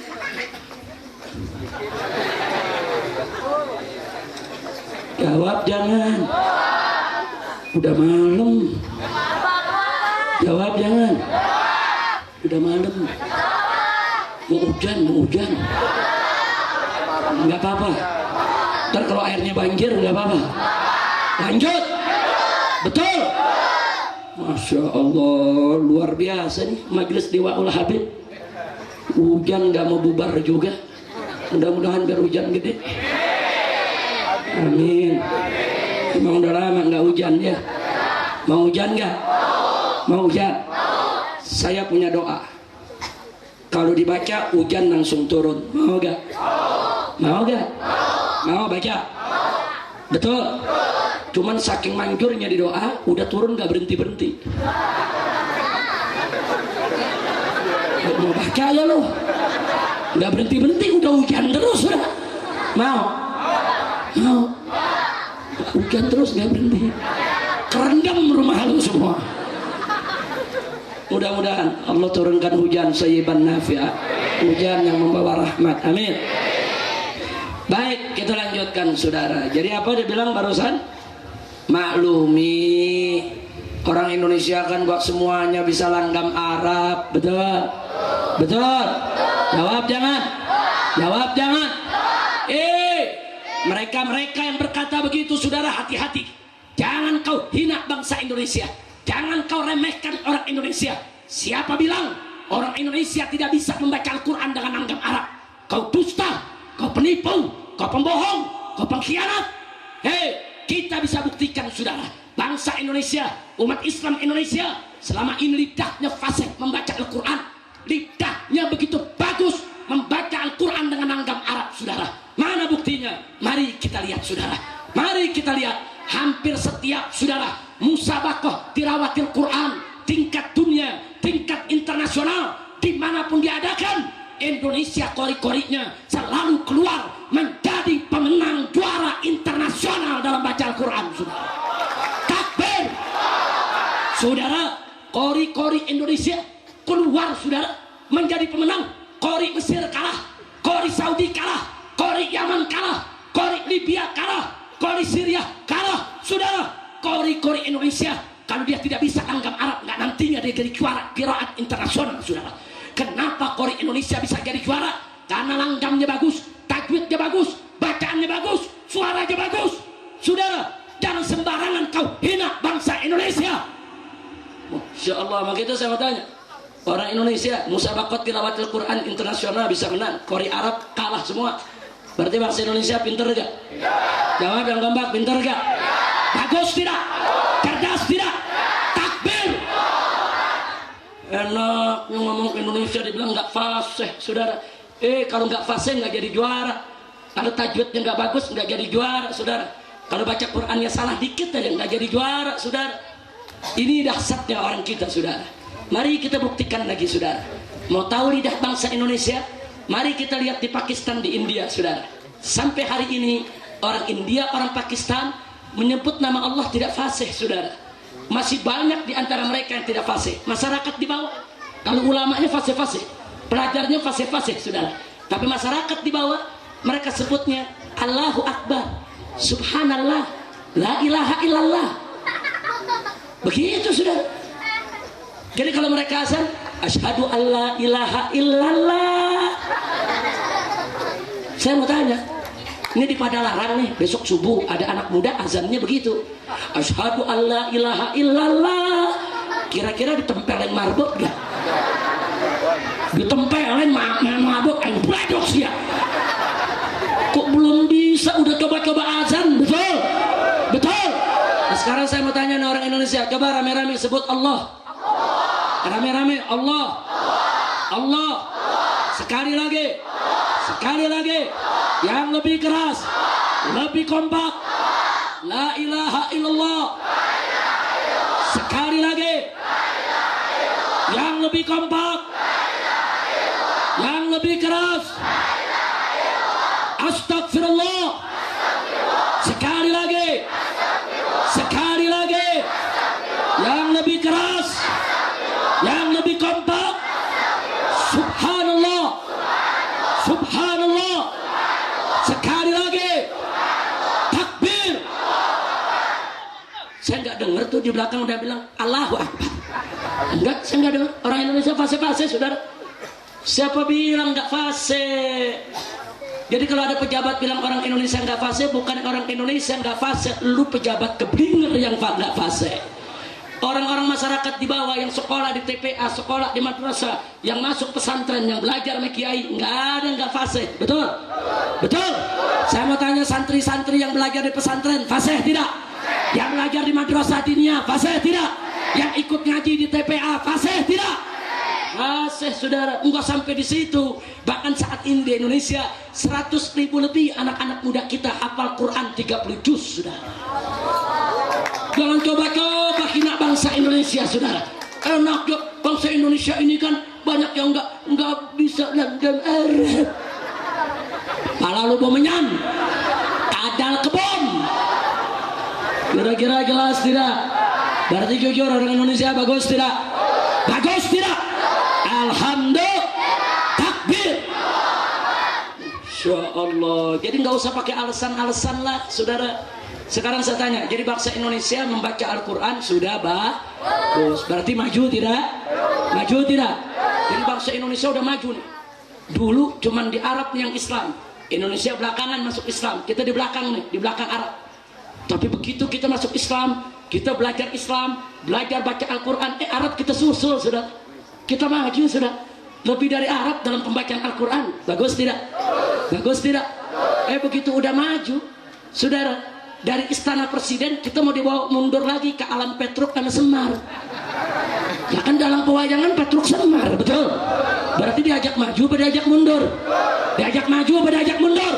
Saya mau tanya, mau diajak mundur? Mau diajak mundur? Siap untuk maju? Takbir. Alhamdulillah. Kira-kira saya sampaikan begini jelas tidak? Nah, itulah Islam Nusantara. Jadi Islam Nusantara itu adalah Islam yang ingin dinusantarakan. Islam yaitu aliran yang menganggap Islam itu pendatang. Islam itu harus dipribumikan. Ambil saja Islamnya, buang Arabnya. Ini yang dimaksud Islam Nusantara. Nah saya tanya, kalau Islam Nusantara model begitu, saudara, terima atau tolak? Jawab yang ngomong, terima atau tolak? Terima atau tolak? Kira-kira kiai-kiai sepuh saudara yang ikhlas, yang tulus, kalau dia dengar Islam Nusantara model begini, kira-kira mereka ridho tidak? Mereka ridho tidak? Mereka ridho tidak? Mereka nggak bakal ridho, saudara. Jadi jangan seenaknya Islam di Nusantarakan, saudara, nggak bisa. Dan satu yang saya ingin ingatkan, saudara, tolong diperhatikan baik-baik sebelum saya akhiri. Sebetulnya yang mereka serang itu bukan Arab, bukan. Mereka ingin menyerang Islam, saudara. Hari ini mereka benci dengan Assalamualaikum. Bagaimana cara mengganyang Assalamualaikum? Sebut saja budaya Arab. Mereka benci dengan jilbab, saudara. Bagaimana cara untuk melawan jilbab? Sebut saja budaya Arab. Mereka benci dengan jenggot, saudara. Itu identitas umat Islam. Bagaimana cara mengganyang jenggot, saudara? Sebut saja, itu budaya Arab. Mereka benci Al-Quran dibaca dengan langgam Arab. Mereka kepanasan, mereka kegerahan. Bagaimana supaya Quran tidak lagi dibaca dengan langgam Arab? Sebut saja, itu budaya Arab. Kalau ini dibiarkan, saudara, maka besok atau lusa mereka akan katakan, mau ngapain Al-Quran diketak sama tulisan Arab? Buat apa dibaca pakai bahasa Arab? Itu budaya Arab. Cukup Al-Quran diketak terjemahnya saja. Cukup bangsa Indonesia baca terjemahnya saja. Itu umat Buddha cuma baca terjemah, Hindu cuma baca terjemah, Kristen cuma baca terjemah. Kenapa orang Islam nggak mau baca terjemah saja? Kan baca terjemah lebih bagus, kata mereka. Sekali baca kita ngerti artinya, maksudnya, tujuannya. Mau ngapain pakai bahasa Arab? Kalau ini dibiarkan, besok Al-Quran diketak hanya terjemahnya saja. Saking bencinya dengan Islam, saudara. Begitu saya tanya, bahaya tidak? Islam Nusantara bahaya tidak? Biarkan atau lawan? Biarkan atau ganyang? Saya mau tanya semua di sini, kalau Al-Quran besok diketak terjemahnya saja, ridho tidak? Rela tidak? Terima tidak? Siap bela Al-Quran? Siap bela Al-Quran? Takbir! Nggak sampai di situ. Besok mereka benci sama sholat, sudah. Bagaimana caranya? Sebut saja sholat itu budaya Arab. Hei umat Islam Indonesia, mau ngapain kau sholat pakai baca Fatihah? Itu budaya Arab, itu bahasa Arab. Mau ngapain pakai ruku? Mau ngapain pakai sujud? Itu budaya Arab. Ambil sholatnya, buang Arabnya. Jadi kalau sholat cukup kita eling saja sama Allah. Eling, eling, eling, eling. Nah kan udah ada ajaran eling sekarang, betul? Betul. Jadi sebetulnya kata Arab yang mereka lontarkan, mereka bukan mau serang Arab, mereka mau serang Islam, mereka mau obok-obok Islam, mereka mau porak-porandakan Islam dengan jalan satu, mengadu domba antara syariat dengan adat, saudara. Dua, mengadu domba antara yang Arab dengan bukan Arab, saudara. Ya, mereka ingin adu domba umat Islam. Padahal dalam ajaran Islam, innamal mu'minuna ikhwah. Sesungguhnya orang yang beriman itu adalah bersaudara. Betul? Betul? Tidak peduli apapun suku bangsanya, saudara. Tidak ada itu Islam Arab, Islam Cina, Islam India, Islam Indonesia. Tidak ada. Sekali Islam tetap Islam, apapun suku bangsanya. Mau dia Arab, mau di India, mau dia Cina, mau dia Indonesia. Kalau dia sudah masuk Islam, maka mereka semua adalah bersaudara. Betul? Tidak boleh saling menghina antar suku bangsa. Betul? Maka itu saya mau tanya umat Islam di sini, siap bersatu? Siap bersaudara? Mau diadu domba tidak? Takbir! Takbir! Sallu ala Nabi. Kurang ngajar, saudara. Dia benci sama ajaran Islam di Arab-Arab kan? Oh ini Arab, buang saja. Ini baca Quran pakai langgam Arab, itu Arab. Itu jilbab Arab, itu jenggot Arab. Kurang ajar. Itu ajaran Islam. Benci betul kau dengan Islam, benci betul kau dengan Arab. Kurang ajar. Saya mau tanya, Nabi kita bangsanya apa? Jawab yang kompak, Nabi kita bangsanya apa? Al-Quran diturunkan dalam bahasa apa? Apa kita diajarkan oleh Nabi untuk benci Arab? Islam mengajarkan kita untuk benci Arab atau cinta Arab? Benci Arab atau cinta Arab? Kok ini ada ajaran Islam Nusantara kita disuruh benci Arab, saudara? Awalnya benci Arab, besok disuruh benci Islam, saudara. Jadi dari sekarang mereka suruh benci Arab dulu. Nah kalau udah benci Arab, nanti besok benci Islamnya gampang, saudara.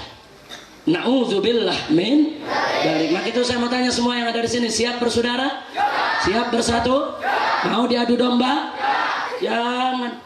Makanya kurang ngajar pakai ngomong Islam Nusantara adalah Islam yang santun dan lembut, sedangkan Islam Arab adalah Islam yang keras dan radikal. Nabi itu Arab, Sayyidina Abu Bakar, Umar, Utsman, Ali itu Arab, saudara. Itu sahabat-sahabat Nabi, saudara Arab. Terus kamu katakan mereka Islam Arab, Islam keras, Islam radikal? Kurang ajar, saudara. Nah, maka itu ini sengaja saya sampaikan. Jangan mau kita diadu domba dengan pemikiran liberal macam itu. Betul? Nah gitu, siap berjuang? Ini perjuangan kita bukan enteng, ini berat. Karena yang kita lawan ini, saudara, maaf, ini saat ini Islam Nusantara sudah menjadi program negara dan mendapat dana dari APBN melalui Kementerian Agama. Kementerian Agama mengeluarkan, saudara, pernyataan untuk mengadakan perlombaan karya tulis tentang Islam Nusantara. Pemenangnya akan mendapatkan satu orangnya 50 juta dan 10 pemenang 500 juta hanya untuk mensukseskan program Nusantara, Islam Nusantara. Jadi Islam Nusantara ini, saudara, program pemerintah, program liberal yang disusupkan ke dalam pemerintah. Jadi kalau kita melawan program ini, berarti kita melawan pemerintah, kita melawan negara, karena negara yang membiayainya, saudara. Demi Allah, kami gak bakal peduli, saudara. Apapun yang terjadi, sekali Islam tetap Islam. Siapapun yang coba-coba mengganggu Islam, mau pemerintah, mau negara, kami akan lawan. Kepala jadi kaki, kaki jadi kepala, walaupun harus mati bersimbah darah. Wajib kita bela Islam, saudara. Takbir, takbir, angkat tangan semua. Takbir, takbir. Siap bela Islam, siap bela Al-Quran, siap bela Allah, siap bela Nabi, siap lawan musuh Allah, siap ganyang musuh Allah. Takbir. Sallu ala Nabi. Allahumma salli wa sallim wa barik. Nah itulah sebabnya saudara, kenapa saya habis-habisan dengan kawan-kawan di FPI melakukan perlawanan terhadap Islam Nusantara. Yang terakhir, liberal udah kalah ngomong, kalah argumentasi. Apa mereka bilang? Oh, ini Habib Rizik ini anti Nusantara, anti daerah, anti Jawa, anti Betawi, anti Sunda.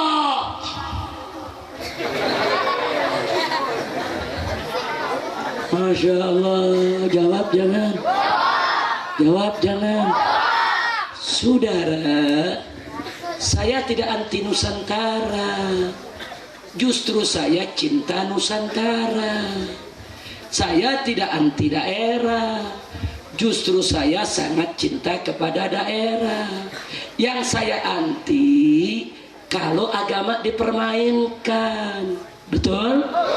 Betul? Saudara, langgam Jawa itu enak kalau dibaca buat sholawatan, syair-syair Islam, saudara, enak. Tapi jangan dibuat baca Al-Quran, saudara. Siapa bilang langgam Jawa nggak enak? Sampai sekarang saudara, langgam Jawa kita lihat aja lagu Padang Bulan di mana-mana ngetop, betul? Saya mau tanya di sini, pernah dengar Padang Bulan? Bisa bawainnya? Mana tim hadrohnya? Tim hadrah mana tim hadrah? Ayo bisa bawain Padang Bulan? Bisa? Ayo kasih mic-nya coba. Tolong panitia kasih mic. Siap rame-rame Padang Bulan? Betul? Langgam Jawa baca sholawat enak. Asal jangan buat baca Al-Quran. Bukan kita anti daerah, kita anti Al-Quran dilecehkan. Betul? Siap. Padang Bulan, padange koyorino sama rambulane sing awe-awe sama padang bulan koyorino rambulane sing awe-awe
Jujur semua, enak gak? Enak gak? Itu langgam Arab apa langgam Jawa? Ternyata langgam Jawa, enak gak? Buat baca selawatan enak gak? Baca syair-syair Islam enak gak?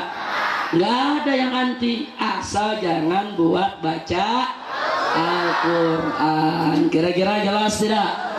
Orang Sunda juga nggak kalah punya langgam, saudara. Itu di masjid-masjid di Bogor. Kebetulan saya tinggal di Bogor. Nah, itu kalau habis adzan, apalagi subuh sambil nunggu jamaah, biasanya baca ilahi lasturil firdausi ahla. Betul? Ada langgam Sundanya. Betul? Betul? Bisa gak? Bisa gak? Rame-rame. Betul?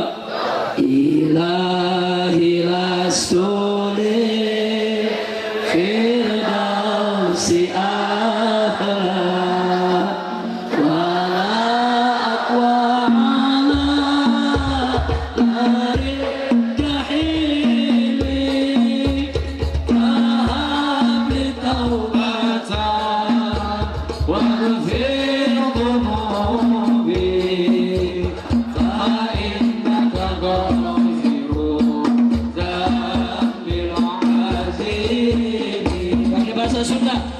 Aku Gusti abdi sanes ahli surga kami bahagia nandang panas neraka mugi Gusti kersa maparinang tobat mahampura dosa abdi anu lepas semua. Aku Gusti abdi sanes ahli surga namun atekian nahan panas neraka mugi Gusti kersa maparinang tobat mahampura dosa abdi anu lepas. Sallu ala Nabi. Saya mau tanya, enak gak? Enak gak? Artinya bagus gak? Artinya bagus gak? Iya, orang Betawi kalau udah baca ini, aduh Gusti Abdi, apa orang Betawi bilang, aduh orang Sunda pakai aduh. Pakai aduh. Saking apanya? Saking mendalamnya, betul. Saking indahnya, enak gak? Enak gak? Itu kalau udah aduh begitu kan luar biasa. Jadi jujur saya tanya, ternyata langgam Sunda enak gak? Langgam Jawa enak gak? Langgam Nusantara enak gak? Boleh gak kita pakai? Boleh, asal jangan buat baca Al-Qur'an. Berarti kita anti Nusantara tidak? Enggak, kita anti aliran sesat. Nah makanya saudara Islam Nusantara saya kasih nama. Yang pertama saya kasih nama Jemaat Islam Nusantara, disingkat JIN. Singkatannya apa? JIN. Minal jinnati JIN. Setuju? Setuju. Nah kenapa saya pakai jemaat? Saya nggak mau pakai jamaah. Kalau jamaah buat jamaatul muslimin, buat kita jamaah, buat mereka jemaah. Sama Ahmadiyah kan jemaat juga, betul? Jemaat Ahmadiyah. Nah ini jemaat JIN. Setuju? Ada lagi nama kedua. Ada yang protes, Habib jangan pakai Islam Nusantara lah. Islam itu kan mulia, kayak Islam liberal kan nggak boleh. Islam liberal nggak boleh. Islam disebut liberal disebut Islam, betul? Jadi jangan pakai Islam Habib. Jadi pakai apa? Aliran Nusantara. Saya setuju. Pakai aliran Nusantara, disingkat ANUS. Apa singkatannya? Apa singkatannya? Wangi berbau. Wangi berbau. ANUS. Setuju? Setuju? Jadi Islam Nusantara pertama namanya apa? Kedua apa? Terus ada yang bilang, Habib kenapa kasih namanya jelek? Bener, itu namanya kalau dalam kitab fikih disebut taubih. Artinya taubih, mempermalukan mereka-mereka yang melanggar syariat. Kasih julukan paling jelek, kasih nama paling jelek, biar mereka kapok, biar mereka nggak berani pakai itu nama, saudara. Pokoknya kalau orang jelek kasih nama yang jelek. Setuju gak? Makanya saya protes, saudara. Masa pelacur dikasih nama PSK? Apa itu PSK, saudara? Pekerja seks komersil. Ini nggak boleh. Kalau ini kita pakai, pelacur dibilang pekerja seks komersil, nanti ibu rumah tangga dibilang pekerja seks non komersil. Yang komersil kan bayar, yang non komersil kan nggak bayar. Ya kan ibu nggak bayar sama suaminya. Saya mau tanya, mau nggak disebut pekerja seks, Bu? Jangan. Ini pelacur kasih nama yang jelek, cabo, lonte, betul. Apalagi dongdot, kasih nama yang jelek, setuju gak? Kasih nama yang bagus. Ada lagi saudara, orang kaya pakai colak, pakai gas, pakai dasi, masuk TV ditulis illegal logging. Orang kampung bingung, apa illegal logging? Oh, dia lagi jogging kali. Padahal illegal logging itu maling kayu. Dia itu nyolong kayu, saudara, di hutan, di perkebunan. Nggak bayar pajak, ngambil seenaknya, memperkaya diri. Kurang ajar tidak? Mestinya di TV begitu dia turun dari mobil pakai ekolak, wah Mercy, pakai dasi, tulis maling kayu. Malu gak? Kasih garong, kasih nama yang jelek-jelek, betul? Setuju tidak? Jangan disebut yang bagus-bagus. Pelacur ada lagi yang sebut kupu-kupu malam. Kutil babi. Masa disebut kupu-kupu malam? Kurang ajar tidak? Giliran ulama, kiai, awas, provokator. Panitia ditanya sama oknum, mau bikin apa nih? Pengajian pak? Siapa yang ceramah? Habib Rizik. Wah banget, provokator tuh. Ustadz Abu Bakar disebut teroris. Giliran kiai teroris, giliran kiai provokator, giliran kiai ekstremis, giliran pelacur kupu-kupu malam. Kurang ajar tidak? Makanya jangan, pokoknya kita kasih julukan yang jelek-jelek, setuju? Jadi Islam Nusantara julukannya apa pertama? Kedua julukannya apa? Setuju? Takbir. Siap ganyang din, siap ganyang anus. Takbir. Tapi jangan anus sendiri. Lu ganyang anus sendiri nggak bisa buang air lu.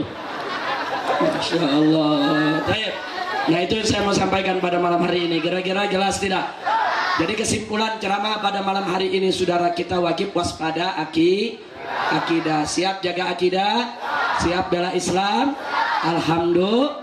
Jadi kalau besok dengar Islam Nusantara, saya mau tanya, mau ikut apa enggak? Jadi tahu busuknya Islam Nusantara? Jadi Islam Nusantara itu busuk tidak? Borok tidak? Sesat tidak? Jahat tidak? Zalim tidak? Bajingan tidak? Siap lawan, siap ganyang, takbir, sallu ala nabi.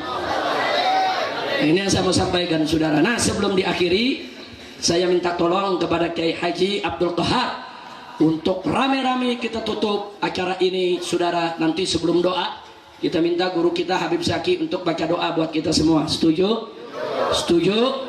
Insya Allah nanti dalam bulan-bulan depan, termasuk juga di tahun baru, saya akan banyak keliling di Jawa Barat. Nanti diatur jadwalnya oleh Kiai Haji Abdul Qahar.